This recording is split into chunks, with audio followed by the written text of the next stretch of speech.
po mga kapraps, dito tayo ngayon sa isang property na for sale. Dito po sa Barangay Chawe, Lucban, Quezon. Ito po ay tabing kalsada lang. Ito na ang property mga kapraps. At meron itong mga bukal mismo sa property. Ito mga kapraps.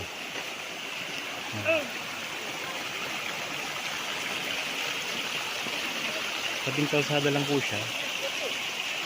Ito yung frontage.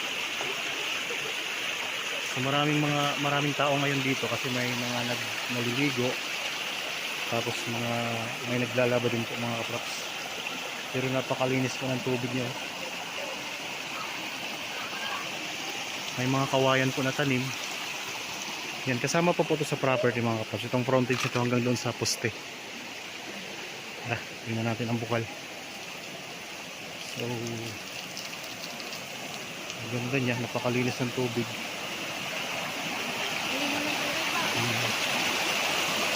Ito ang bukal mga kapraps. Ano na?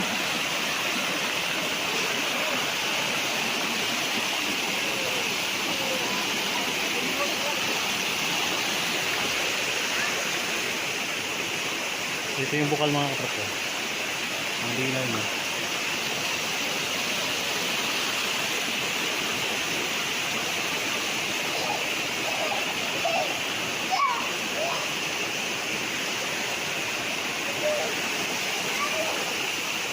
Kalinaw ng tubig.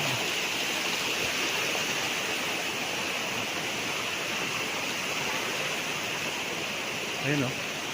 Ayan ang bukal mga kapraps. Tapos dito meron din siyang bukal. Sarap maligo dito. Kasi yun lang ang kalsada. Hanggang dyan ang boundary nito. Kasama po ito mga kapraps. Sako po itong property. So wala na kayong problema dito sa tubig. Tapos meron din dito ang access ng kuryente. Ayan mga kapraps. So kung kayo po ay naghahanap ng property na mayroong bukal mismo sa loob, so pwede ko namin itong i-offer sa inyo mga kapraps. Ayan. Dito po ito sa Barangay Chawe, Lucban, Quezon. Ganda yun. Tabing kalsada lang.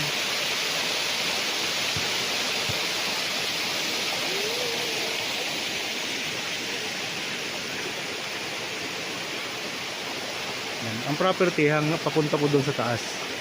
Sa taas po siya. Kasama po yan sa property. So, pwede ipasok syempre ang kasasakyan dito kasi tabing kalsada lang siya. Punta natin mga kapraps yung iba pong part nitong property.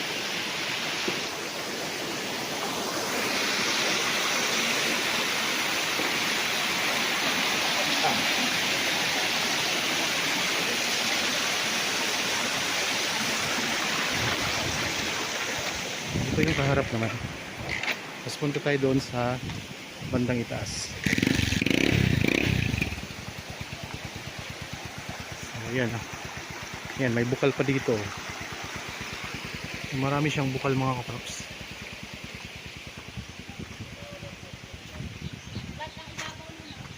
Ang direksyon na to ay papunta po sa main road, sa National Highway. So baybayin natin ang frontage. So napakaganda kasi may bukal na siya mga kapraps. So may mga buyers tayo na gusto ng property na may bukal. Ito po ay matatagpuan natin sa bayan ng Barangay Chawe, Lucban, Quezon.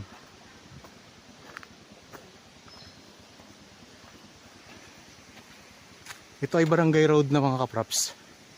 Malawak po siya na barangay road.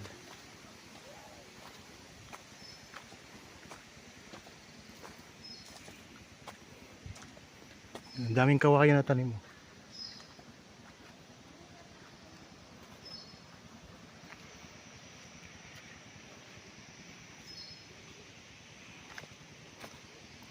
Ang Lucban mga kapraps ay kilala po sa sikat na kamay ni Jesus.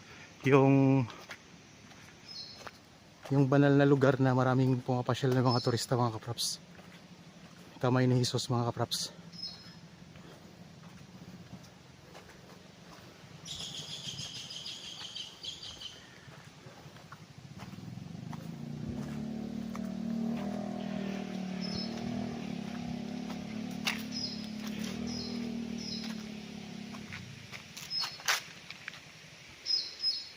Yan.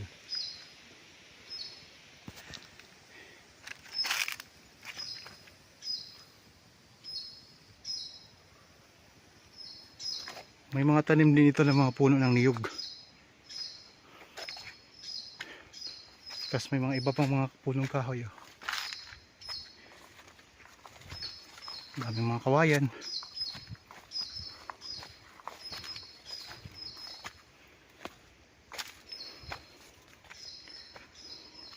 Ang distansya nito sa town proper ng Lukban ay estimated mga kapraps 15 minutes travel time. Meron ding magagandang halaman.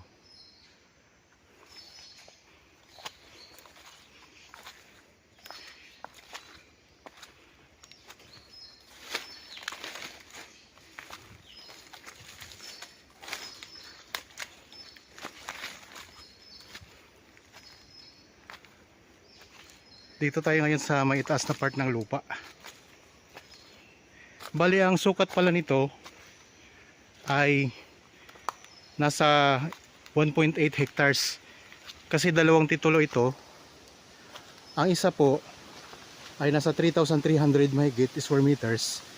At ang isa naman po ay nasa 1.4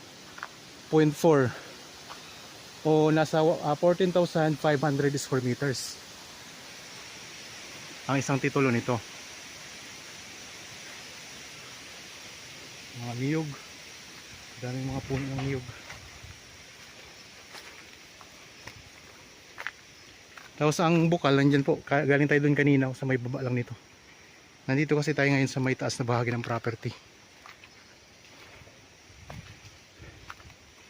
Yan, kung sakaling nagustuhan nyo po, naghahanap kayo ng property na mayroong bukal na nasakop, pwede nyo po itong tingnan. Kung sakaling magpa-schedule kayo sa amin ng actual viewing, kontakin lang po kami sa mga contact details na nandyan po sa inyong mga screen. Meron po tayong Viber, cellphone number at saka Facebook Messenger. Dito ang daming mga tanim na mga punong kahoy na malalaki mga kapraps. So may part ng lupa na pa-slope po ito dito. Pero dito mga kapraps patag. Ayan, dito sa part na to ng lupa. Mas maganda po kung sakaling nagustuhan nyo at gusto nyo tingnan, mas maganda na puntahan nyo po, tingnan nyo ng personal itong property. Ang distansya nito sa Manila ay nasa 3 hours mga kapraps. Estimated 3 hours na biyahe. Bali boundary lang din po kasi ito ng Laguna. Ang katabi nitong bayan ng Laguna ay Mahayhay, itong Lukban, Quezon. So masarap din dito ang pansit Lukban mga kapraps. Pwede kayong mamasyal sa Kamay ni Jesus. Tapos kakain kayo ng pansit Lukban.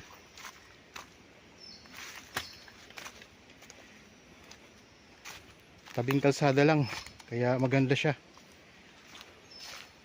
Pwede nyo po itong i-develop. Pwedeng gawing resort, rest house, pwede kayo dito magtayo.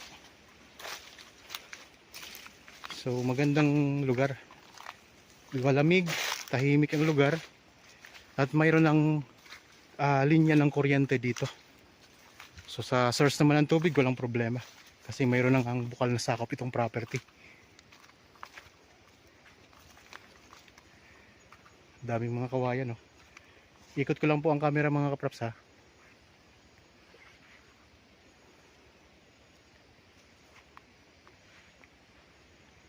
Yan, maraming mga iba't ibang klase ng puno.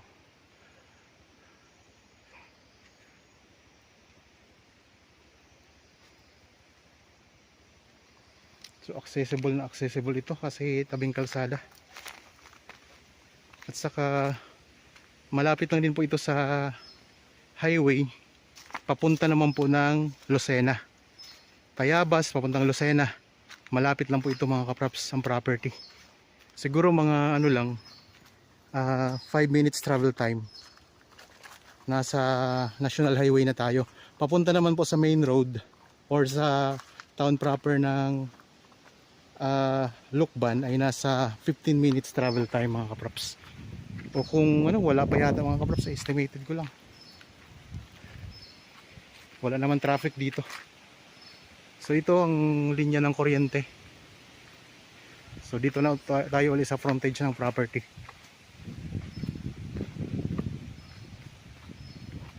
Isa itong farmland, agricultural land sa bayan po ng Lukban, Quezon. Sako po siya ng Barangay Chawe.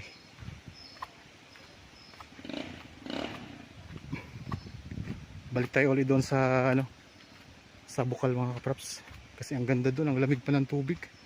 Kanina nagtampisaw ako doon sa bukal mismo. Ang linaw ng tubig mga kapraps. So may mga naglalaba dito, syempre ganoon naman talaga dito. May mga ang tubig naman ay running water naman yan mga kapraps. Kung sakaling mabili nyo naman po yan, pwede yung maging private na. Kasi inyo na po yan mga kapraps, mabili nyo na eh. Tapos ang agos ng tubig, pwede naman nilang mapakinabangan mula doon sa inyong property.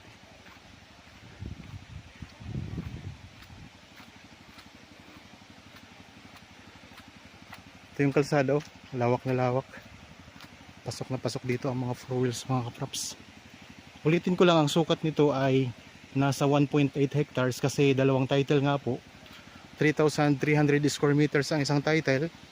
Tapos ang isang title naman po ay 14,500 square meters mahigit. Kaya kung totalin natin, halos aabot siya ng 1.8 hectares.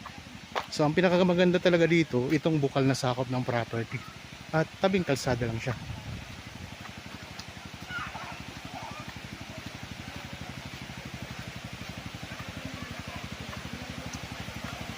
Ayun.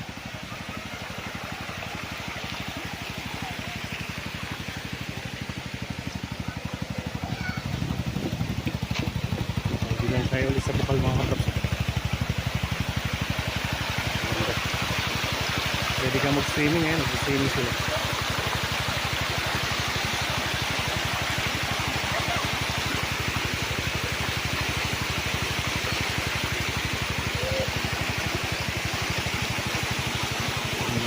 Maliligo dito.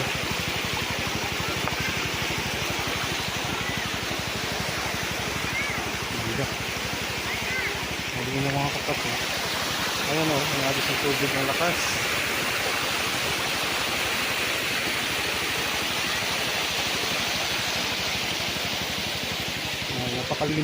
Napakalinaw ng tubig mga kapat. Yan, galing tayo doon kanina sa taas. So yun, nandun may bukal doon, may bukal dito. So may rami pa ito, may mga bukal pa ito sa di lang natin nakikita ang iba. Ayan, so kung nagustuhan niyo po itong property, pwede kayong bumisita dito mga kaprops, magpa-schedule lang sa amin. Okay, sana po ay nagustuhan niyo itong property na in-offer ko sa inyo. Para po sa mga bago pa lang sa aking channel at napadaan lang dito sa aking channel, huwag niyo pong kalimutang mag-subscribe at pindutin na rin po ang notification bell para maging updated kayo sa mga bagong property na i-offer namin. Maraming salamat po. Lagi tayong mag-ingat at God bless po sa ating lahat mga kapaps.